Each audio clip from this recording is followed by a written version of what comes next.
TET 1 વિદ્યા સહાયક ભરતી 1 થી 5ની અંદર જે હજારો ઉમેદવારો છે એ હજારો ઉમેદવારો વયમર્યાદા વધવાને કારણે ઓવરએજ થવાના કારણે આ વિદ્યા સહાયકની ભરતીની અંદર ફોર્મ ભરી શક્યા નથી. તો જેનું મુખ્ય કારણ છે કે સરકારી કેલેન્ડર છે એ સમયસર મુજબ ચાલતું નથી. 2025ની ભરતી તમે 2026ની અંદર આપો છો. આ ઉપરાંત જે ટેટની પરીક્ષાઓ છે એ ટેટની પરીક્ષાઓ સમયસર ન લેવાવાના કારણે તેમજ પરિણામ છે એ સમયસર ન આવવાના કારણે જે હજારો ઉમેદવારો છે એ વયમર્યાદા વટાવી ચૂક્યા છે.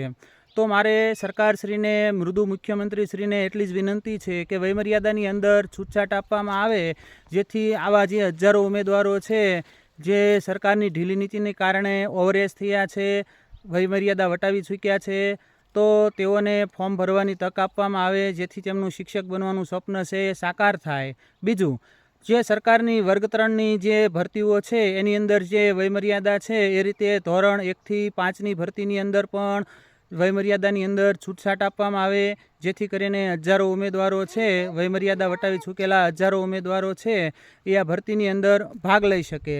બીજું, પીટીસીની અંદર તમે બીજા વર્ષની અંદર જે હાલ અભ્યાસ કરી રહેલા છે તેવા વિદ્યાર્થીઓને જો ફોર્મ ભરવાની તક આપતા હોય તો મારા જેવા હજારો ઉમેદવારો વર્ષોથી જે પરીક્ષાની આ રાહ જોઈને બેઠા હતા, ભરતીની રાહ જોઈને બેઠા હતા, તેવા હજારો ઉમેદવારો છે જે આ ભરતીની અંદર ભાગ લઈ શકે.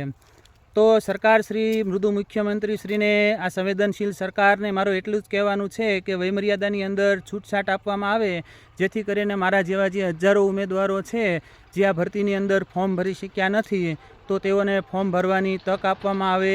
જય હિન્દ, જય ભારત.